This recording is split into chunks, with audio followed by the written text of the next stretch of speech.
وحبنا نكبر يا إلهي كنا جينا إن شاء الله تعالى وحنا نتبعنا ونبغى ما يصير دونا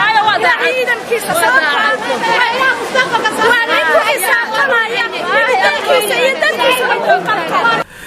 إلهي فرصة نسي ما أنت أنا صور سيارنا عروضي وحنقول صارنا الحمد لله دت كينو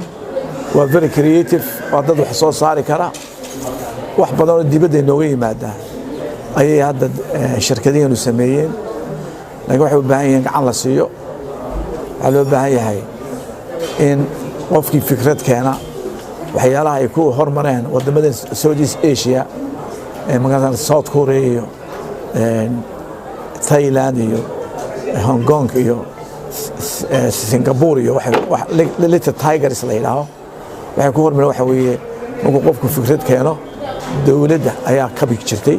wixii capital u baahan si ay u balaadaan marka haday gacan helaan gacan ka helaan dawladda waxaan filahaa wax badan oo imika dibadda inooga yimaada inaynu u baahnayn local aynu ku helnaa ilaa kuraasidii bay sameeyeen caaga ilaa bacii bay sameeyeen rinjigii bay sameeyeen istambarkii bay sameeyeen waa intaasoo dawladda gacanta ka siisaa لكن waxaan ka maqan kaalmadii dawladda cuntadii ay sameeyeen waxa ma fiican wixii inagu aan sameeyno wixii dibadda ka yimaadeen taraafada lagu kordhiyaa si ay kuweenu suuq u helaan ayaa marka waxaan ka maqan taageeradii iyo dhiirigelintii dawladda marka aad iyo aad baan u hambalyeynaya dadka iyagoo gacan qaban iyo iskoodu sameeyay aad iyo aad baan u hambalyeynaya ilaahay waxaan baraynaa in ilaahay khayr وسيو يا معاش وناكسن يا فايدو وان halkan maanta ka cadaan ka cambaareenaya xadiga lagu xiray baniyartii sheekadii qosolka samaysay metelisay dawladda waxba qaban ay meteliyeen waxa weeye hadii aynu waxyaalaha aynu iibina waxa kamida adduunku inuu marjirto waa doorashooyinka iyo nabadda iyo free press-ka in hadda la doonayo qaar la xiro waxa fiican la xiro kuwa qabyaalada ku hadlaya ee salaadiinta sheeganaya ee ina hareeyay ee meeshii dawladnimo ka saaray asxaab ka saaray ee inaga dhigay qabaa'il tartamaya oo isku qaylinaya oo isku inuu kuwa la xidhaabe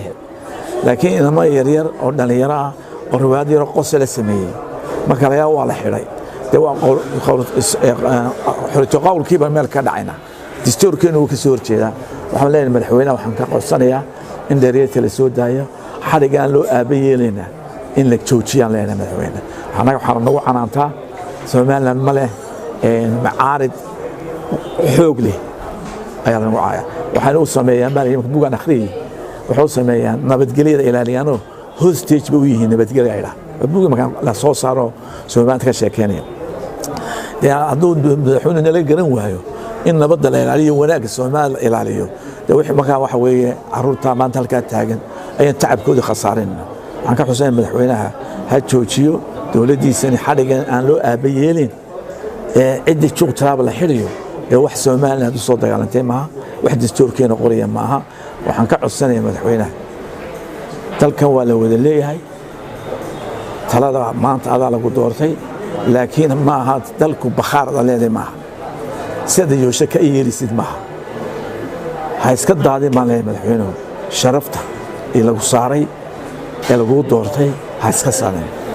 haddaad sharaftaada iyo karaamada xafiiska ilaalin weydid inta iyo kale ilaalinaya adigii meesha fadhiya lagu ixtiraamay haddaad u qaadatid in waxaan aad leedahay tahay wax soconaya maaha runtan kuu sheegaya absolute aan socon waxaan leeyahay dulqaad yeelo dastuurka ilaali haddaan ummaddu sharci ku kala socon weydo waxa ku kala soconaysa ma jiro sida qabaa'ilka isku maanta burca ka hadlayay ee sheekh ka hadlayay qabaa'il ku hadlayay haddaad adna saa u hadashid waxaynu waa tacab khasaare caruurteen lu goynina waqtaan iska luminina wax muuqata in waxba aynu ka wadi karin mar haddaynu sharci ilaalinin kuwaas waxayna xidhaaway kuwa qabiil ku hadlaya ee hareeyay nidaamkeeni dawladda hareeyay reeraha ka hadlaya kuwaas waxayna xidhaaway